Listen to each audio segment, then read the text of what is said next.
90 రోజుల కోర్సు పూర్తి చేస్తే చాలు 100% ప్లేస్మెంట్ సపోర్ట్ తో సాఫ్ట్వేర్ జాబ్ మీ సొంతం. వెంటనే కోడ్ జ్ఞాన్ డెస్టినేషన్ ని సంప్రదించండి. నమస్కారం ఉమా గారు. నమస్తే అమ్మా. కర్మ సిద్ధాంతం ఎన్ని రకాలుగా ఉంటుంది? అదే మనం చూసుకున్నట్లయితే పురుషుల్లో మకర రాశి వారికి వారు ఏ రకంగా కర్మను అనుభవిస్తున్నారు, దానికి తగ్గట్టుగా ఎవరైనా కూడా పరిష్కారం చేసుకోవాలి, పరిహారాలు చేసుకోవాలి అనుకునే వాళ్ళు ఏ రకంగా ఉంటుందంటారు గురుగారు? ఏదైతే మన కర్మ సిద్ధాంతంలో ముఖ్యంగా చెప్పబడినటువంటి 3 కర్మలు సంచిత, ప్రారబ్ధ, ఆగామి కర్మలు. ముందుగా సంచిత కర్మ అని అంటే మనం ఏదైతే ఈ జీవాత్మ ప్రారంభమైందో అంటే కొన్ని వందల జన్మలు అవ్వచ్చు, కొన్ని కోటి జన్మలు అవ్వచ్చు, అప్పటి నుంచి మనం మూట కట్టుకున్నటువంటి పాపమైన పుణ్యమైన కర్మ కింద వస్తుంది. దాంట్లోంచి భాగంగా మనం ఇప్పుడు అనుభవించేటువంటి కర్మ అంటే ఈ బాధలు ఎంతో కొంత దాని నుంచి అనుభవిస్తూ ఉంటాం, అది సంచిత కర్మ. దీంట్లోనే మన వంశపారంపర్యంగా వాళ్ళు చేసేటువంటి కర్మలు కూడా మనం అనుభవించాల్సి వస్తుంది. సంచిత కర్మ అంటే ఉదాహరణకి కాలసర్పదోషం తీసుకున్నారనుకోండి. కాలసర్పదోషం మనం ఏం చెబుతూ ఉంటాం, ఇది మీ వల్ల మాత్రమే వచ్చింది కాదమ్మా, మీ వంశపారంపర్యంగా మీ అమ్మమ్మ గారికో నానమ్మ గారికో తాతయ్య గారికో వాళ్ళందరికీ ఉంది, దానివల్ల మీకు కూడా సంక్రమించింది అంటే వంశపారంపర్యంగా వచ్చే కర్మని కూడా మనం అనుభవించాల్సి వస్తుంది. అది కర్మ, అది దాన్ని సంచిత కర్మ అని అంటారు. ఇక దీంట్లో రెండవది ప్రారబ్ధ కర్మ. ప్రారబ్ధ కర్మ అని అంటే ఏదైతే ఇప్పుడు మనం ఈ దేహము ఈ జీవాత్మ ఎత్తిన తర్వాత ఏదైతే పనులు చేస్తూ ఉంటామో వాటిని ప్రారబ్ధ కర్మ అంటారు. ఉదాహరణకి మనం చేత్తో ఏదైనా దానం చేసాం అనుకోండి, ఒక సహాయం చేసాం అనుకోండి, తిరిగి సహాయం పొందుతాం. లేదు ఎవరైనా కొట్టామనుకోండి, తిరిగి మనం ఆ దెబ్బ తింటాం. లేక ఒక నిప్పును ముట్టుకున్నాం అనుకోండి, అది మనకి కాలుతుంది. అది ప్రారబ్ధ కర్మ. ఆ ప్రారబ్ధ కర్మ మన బుద్ధిని అనుసరించి ఉంటుంది. మన బుద్ధి భగవద్ ఆరాధన మీద ఆధారపడి ఉంటుంది, మన ఆచార వ్యవహారాల మీద ఆధారపడి ఉంటుంది. మనం యాస్ట్రాలజీ చెప్పినప్పుడు ఈ జాగ్రత్త తీసుకోండి, ఈ యొక్క వాహన ప్రమాదాల విషయంలో జాగ్రత్త, ఈ ఆరోగ్య సమస్యల విషయంలో జాగ్రత్త అని ఎందుకు చెప్తామంటే మన చేతులారా మనం కొన్ని జాగ్రత్తల ద్వారా కొన్ని కర్మల నుంచి తప్పించుకోవచ్చు. అదే ప్రారబ్ధ కర్మ. ఇక మూడవది ఆగామి కర్మ. అంటే ఇప్పుడు మనం ఏదైతే పుణ్యము కానీ పాపము కానీ చేస్తామో దీనికి ప్రతిఫలంగా, దీనికి రిఫ్లెక్షన్గా రాబోయేటువంటి రోజుల్లో కానీ రాబోయేటువంటి సంవత్సరాల్లో కానీ రాబోయే జన్మలో కానీ పుణ్యాన్ని పాపాన్ని మనం అనుభవించాల్సి వస్తుంది. దాన్నే ఆగామి కర్మ అంటారంటే ఇన్ ఫ్యూచర్ అని అర్థం. కాబట్టి ఇప్పుడు మనం చేసే కర్మ రాబోయే మన జీవితాన్ని డిసైడ్ చేస్తుంది. కాబట్టి ఆగామి కర్మ కూడా కర్మ సిద్ధాంతంలో చెప్పబడింది. ఈ యొక్క కర్మలు అనేటువంటిది మనకి మాత్రమే కాదు, మానవులకి మాత్రమే కాదు, యక్ష కిన్నర కింపురుష దానవ మానవులందరికీ, పక్షులకి మృగాలకి అందరికీ వర్తిస్తుంది. ప్రతి జీవరాశి 84 లక్షల జీవరాశులు ఈ కర్మ సిద్ధాంతంలో ఉంటారు. ఈ రోజు నేను ఈ జన్మ ఎత్తచ్చు, ఎంత సౌకర్యవంతమైన జీవితాన్ని, ఎంత సౌకర్యవంతమైన కుర్చీలో ఎంత బట్టలు ఉన్నాయి, నాకు పెట్టుకోవడానికి ఒక వాచి ఉంది, చూడడానికి కళ్ళు బాగానే పనిచేస్తున్నాయి, వినబడుతున్నాయి, మాట్లాడగలుగుతున్నాను, ఇవంతా ఉంది అంటే ఎంతో కొంత పుణ్యకర్మ ఉంది. కాబట్టి ఇవేమీ లేని నాడు, ఇవంతా పోయిన నాడు నాకేమీ లేకపోవచ్చు. ఇదే కర్మ సిద్ధాంతము. దీనివల్ల ఇదే ఆస్ట్రాలజీకి మెయిన్ అండి. ఈ మూలమైనటువంటిది ఆస్ట్రాలజీకి కర్మ సిద్ధాంతము. ఆ కర్మను బట్టి మన రాశులు బట్టి వాళ్ళకి ఏ కర్మలు ఎలా ఎఫెక్ట్ అవుతాయి, ఎలాంటి విషయాల్లో జాగ్రత్తగా ఉండాలో చెప్పచ్చు. మీరు చెప్పిన ఈ 3 కర్మల్లో వాళ్ళు ఏ కర్మను అనుభవిస్తున్నారు అని ఏ రకంగా తెలుసుకోవచ్చు అంటారు గురుగారు? మరీ ముఖ్యంగా మనం ఇప్పుడు ఏ కర్మని అనుభవిస్తున్నప్పటికీ కూడా అది సంచిత కర్మ వల్ల వచ్చినటువంటిదే అవుతుంది శ్రీగారు. ఎందుకనంటే సంచిత కర్మ అంటే ఇప్పుడు నేను చెప్పినటువంటి జన్మలుగా వచ్చేటువంటి పాపము యొక్క అది సమ్మేళనం కలగలిసినటువంటిది. అయితే శని కర్మకారకుడు. మీరు బాగా గమనించండి, మకర రాశి వాళ్ళు జరిగినటువంటి 7 సంవత్సరాలుగా, నాట్ 1 or 2 అండి, 7 సంవత్సరాలుగా అనేక ఇబ్బందులతో సతమతం అగుతున్నారు.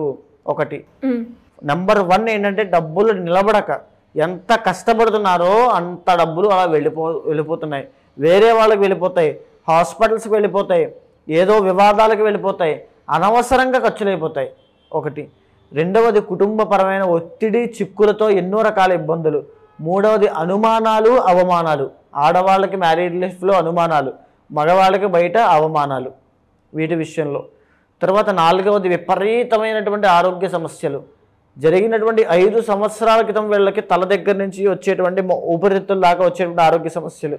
ఆ తర్వాత నుంచి గత 3 సంవత్సరాలుగా వీళ్ళకి ఈ యొక్క ఊపిరితిత్తుల దగ్గర నుంచి మోకాళ్ళ దాకా వచ్చే ఆరోగ్య సమస్యలు, వాహన ప్రమాదాలు, ఇబ్బందులు, ఆస్తి అమ్మేయడం లాంటివి, లేకపోతే వివాదాలని పెద్ద మనుషుల దాకా పెట్టుకోవడం, న్యాయపరమైన చిక్కులు, ఇలా 1 కాదు 2 కాదు ఆర్థికపరమైన ఇబ్బందులు, రుణ బాధలు, వీళ్ళు ఎవరికో డబ్బులు ఇస్తారు, వాళ్ళు మోసం చేస్తారు, వీళ్ళు వేరే వాళ్ళని అడగలేరు, వాళ్ళు డబ్బులు ఇవ్వరు, వీళ్ళకి అవసరం ఉంటుంది. ఇలా ఎన్నో రకాల ఇబ్బందులతో వీళ్ళు ఇప్పటిదాకా ఇబ్బంది పడ్డారు బికాస్ ఆఫ్ కర్మ. ఎందుకంటే శని, ఏలినాటి శని అనేటువంటిది నడుస్తుంది. ఏలినాటి శనే కదా అనుకోవచ్చు మనము. అదంతా ఎందుకు అనుభవించాలి? ఏలినాటి శనిలో అంటే కర్మ ఉంది కాబట్టి అనుభవించాలి. ఆ కర్మ అనేది లేకపోతే ఏ గ్రహాలు మనల్ని ఏమీ చేయవు. మగవాళ్ళకి మరీ ముఖ్యంగా ఈ రాబోయేటువంటి మార్చి 30వ తర్వాత మీకు ఏలినాటి శని వెళ్ళిపోబోతోంది. అంటే ఒక జీవితంలో ఒక పెద్ద సర్ప్రైజ్ కానీ, శుభకార్యం కానీ, మంచి విషయం కానీ ఏదో ఒకటి జరగాలి. అలా ఖచ్చితంగా జరుగుతుంది ఏలినాటి శని వెళ్ళిపోయినప్పుడు.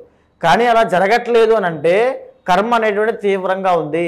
ఇంటర్నల్ జాతకంలో బలం లేదు. అంటే ఎప్పుడైతే గ్రహాలన్నీ కూడా వీక్ పొజిషన్స్లో ఉంటాయో, వీక్ ప్లేస్మెంట్స్లో ఉంటాయో, వీక్ కాంబినేషన్స్తో కలిసి ఉంటాయో, లేదా కాలసర్పదోషం లాంటివి, మ్యారీడ్ లైఫ్లో ఇబ్బందులు రావడానికి, నిజానికి సంతానం లేని వాళ్ళకి ఏలినాటి శని వెళ్ళిపోతున్నప్పుడు ఖచ్చితంగా సంతానం కలుగుతుంది. ఈ మాట గుర్తుపెట్టుకోండి. వివాహం ఎప్పటి వరకు కాలేదండి, ఖచ్చితంగా ఏలినాటి శని వెళ్తున్నప్పుడు సంతాన యోగం కనబడుతుంది. ఇంటర్నల్ జాతకంలో ఆ యోగం ఎంతో కొంత కాస్తో కోస్తో అనుకూలిస్తే ఖచ్చితంగా అది కనబడుతుంది. ఇక మూడవది, ఎవరికైతే సెటిల్మెంట్ లేదో వాళ్ళకి ఏలినాటి శని వెళ్ళిపోతూ ఖచ్చితంగా దారి చూపించి వెళ్ళిపోతుంది ఇంటర్నల్ జాతకంలో బలంగా ఉన్నప్పుడు. అదేవిధంగా మీకు ఆ మార్పులు ఏమీ కనబడకపోయినా, మాకు అలాంటి మార్పులు ఏమీ కనిపించలేదు అనుకున్నా కారణము కర్మ.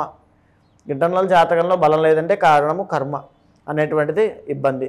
ఇప్పుడు అలాంటి మార్పులు మీకు కావాలి అని కోరుకునే వాళ్ళు ఎవరైనా సరే జాతకంలో ఏదైతే గ్రహాలు బాగా లేదో వాటికి సంబంధించి శాంతులు చేసుకోవాలి, లేదా ఏదైతే గోచారంలో ఇబ్బందికరంగా గ్రహాలు ఉన్నాయో వాటికి సంబంధించి కొన్ని ప్రత్యేకమైన పూజలు చేసుకుంటే అవి అనుగ్రహిస్తాయి. ఖచ్చితంగా స్తోత్రపారాయణ, ప్రదక్షిణలు, దానాలు, తర్వాత దర్శనాలు, ఇవన్నీ కూడా ఉపశమనం కోసమే.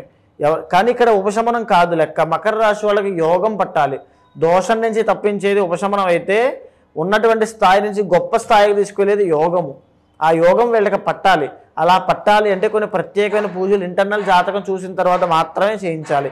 అలా చేస్తే శని కర్మకారకుడు కాబట్టి ఆ కర్మదోషం పోతుంది, అద్భుతమైన రాజయోగం పడుతుంది. ఎవరికైనా కూడా జాతకరీత్యా సమస్యలు ఉన్నా, మీరు చెప్పిన ఏవైతే సమస్యలు వాళ్ళు ఎదుర్కొంటున్నారో దానికి సంబంధించిన పరిహారం చేసుకోవాలి అన్నా, లేదంటే శని దోషాలకి పూజలు చేసుకోవాలి అనుకునే వాళ్ళు మిమ్మల్ని ఏ రకంగా సంప్రదించాల్సిన అవసరం ఉందంటారు గురుగారు? కింద కనిపించినటువంటి కాంటాక్ట్ నెంబర్కి కాంటాక్ట్ అవ్వండి.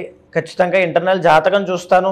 మీ యొక్క డేట్ ఆఫ్ బర్త్ కానీ, టైమ్ ఆఫ్ బర్త్ కానీ, ప్లేస్ ఆఫ్ బర్త్ కానీ 3 కావాలి. అది ఉన్న తర్వాత గోచార గ్రహచారాలు సమన్వయం చేసుకున్న తర్వాత, మీతో మాట్లాడిన తర్వాత, మీ ప్రాబ్లం ఏంటో విన్న తర్వాత, మీ కోరిక ఏంటో తెలుసుకున్న తర్వాత, అది అవుతుందా లేదో తెలుసుకుని అయ్యే ఛాన్స్లు ఏమాత్రం ఉండి ఏదైనా దోషాలు అంటుంటే ఏ పూజ అయినా, ఏ యాగమైనా ఏది చేస్తే మంచి జరుగుతుందో చూసి అది చేయిస్తాను, అది జరిగేలా చూస్తాను. వీటికి శ్రీగారు ఫిబ్రవరి 26వ తారీఖు అంటే కొన్ని ప్రత్యేకమైన తిథులు కానీ, ముహూర్తాలు కానీ, రోజులు కానీ ఎందుచేత అంత విశేషంగా చెప్పబడ్డాయి అని అంటే వాటికి విలువ ఉంటుంది. ఉదాహరణకి గురు పుష్యమి ఆదివారం లాంటివి ఎన్నో. అలాంటి ఒక అద్భుతమైనటువంటి రోజు ఈ యొక్క మాఘ బహుళ చతుర్దశి, మహాశివరాత్రి, మాఘమాసానికి ఉన్నటువంటి ప్రత్యేకత నేను ఆల్రెడీ చెప్పాను. మళ్ళీ అందరికీ చెప్పాల్సిన ఇది లేదు, అందరికీ తెలుసు కాబట్టి. ఈ ఫిబ్రవరి 26వ తారీఖున ఒక గొప్ప కార్యక్రమం చేయబోతున్నామండి. కర్మ ప్రాయశ్చిత్త రుద్రతంత్రము దాని పేరు. అంటే ఎవరైనా ఏ కర్మల వల్ల ఇబ్బంది పడుతున్నప్పటికీ కూడా వాటిని ప్రాయశ్చిత్తం చేసుకోవడం కోసం భక్తిపూర్వకంగా స్వామిని అర్చించి, సేవించి తరించడమే కర్మ ప్రాయశ్చిత్త రుద్రతంత్రానికి ఒక ముఖ్య ఉద్దేశ్యము. ఎవరైతే ఈ కార్యక్రమంలో పాల్గొంటారో 26వ తారీఖు సాయంత్రము అంటే సంధ్యావేళ మొదలవుతుంది. రాత్రంతా జాగారం ఉంటూ స్వామి యొక్క కైంకర్యంలో, స్వామి యొక్క సేవలో చేస్తూ, మీకు ఎలా అయితే నవవిధ భక్తి ఉంటాయో వాటి ద్వారా స్వామిని సేవించి జరిగేటువంటి కార్యక్రమ వివరణ అంతా కూడా మీకు మా వాళ్ళు చెప్తారు. అంతా కూడా దాంట్లో పాల్గొన్న వాళ్ళకి ఎలాంటి సమస్యలు ఉన్నా సరిగారు, జాతక దోషాలు, వార ఫలితాలు, మాస ఫలితాలు, ఇంటర్నల్ జాతక దోషాలు ప్రతిదీ కూడా ఏకకాలంలో తొలగిపోతాయి. కర్మ అనేటువంటిది ప్రాయశ్చిత్తం అవ్వబడుతుంది కాబట్టి అద్భుతమైన లాభాలు, సుఖ సౌఖ్యాలు, ఆనందము, కుటుంబ జీవనము అంతా కూడా సవ్యంగా జరిగి అద్భుతంగా ఉంటారు. ధన్యవాదాలు గురుగారు. నమస్తే. సుమన్ టీవీలో మీ పర్సనల్ అండ్ బిజినెస్ ప్రమోషన్స్ కోసం కింది నెంబర్కి కాంటాక్ట్ చేయండి.